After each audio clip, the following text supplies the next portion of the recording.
How big a problem is coronary heart disease? Still remains our biggest problem. It's a really big killer globally. It's something that we've got to take care of. We've got to look at. We've got to look at the food groups, make sure we get it right, to make sure we can decrease it. Let's take a look at the figures, shall we, about just how much of a killer it is.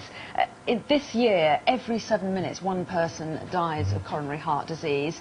Expanded out to a day, that's 200 people, and in a year, that's 73,000 people, which looks like a huge figure.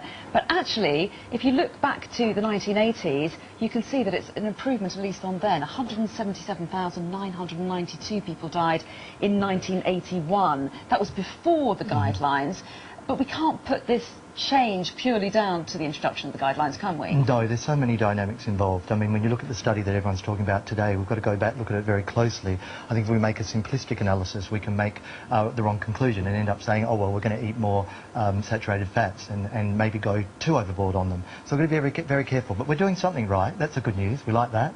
It's just a case of being very cautious on looking at past studies and making sure, relating them to today. OK, well, let's take a look at the figures in a bit more detail, because we can look at the figures for the number of men and how they're affected by coronary heart disease. These are of the people who died. In 1981, 31% was down to coronary heart disease. Also, stroke and other cardiovascular diseases are signalled there. Let's take a look more recently. These are the figures from 2009. You can see that 31% figure comes down to 18%, quite a dramatic fall. And similarly, stroke and cardiovascular also on a downward trend. And it's a similar picture for women as well. Back in 1981, 23% of women died of coronary heart disease.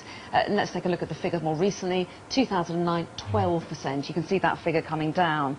But the report's authors do talk about, don't they, the fact that although people were being warned about the dangers of fat, that was the big villain, they didn't say anything about carbohydrates, and their suspicion is that people didn't worry about carbohydrates, carried on eating plenty of those, and that may have led to some kind of obesity crisis. Well, I think in my opinion, actually, that's exactly what happened. I think people went really away from high-fat foods and went on the low-fat campaign, and then they went on to high-carbohydrate foods, often that had a high-fructose corn syrup in them. That can mess around with your blood sugar levels, cause pre-diabetes, and I think if you've got diabetic issues as well, there's a problem there with too many carbs. Let's take a look at the obesity figures. You can see how much they've increased. This was the number of people affected by obesity in 1993. This around 20 years later in 2012, and a similar increase for women as well. And what about our habits as well? We don't know what influence the guidelines have had on our health, but let's take a look at this, because it gives some idea of at least how our eating habits have changed over the years since the 1980s. This is the consumption of whole milk. Look how it goes down since the 1960s to 2008.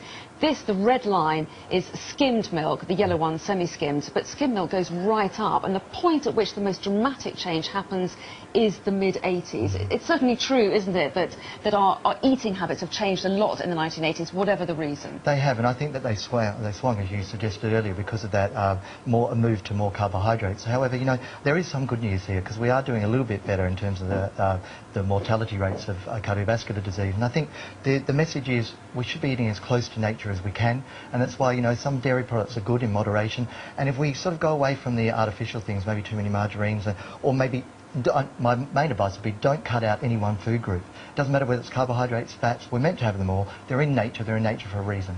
OK, Rick, interesting to talk to you. Thank you. Thank you.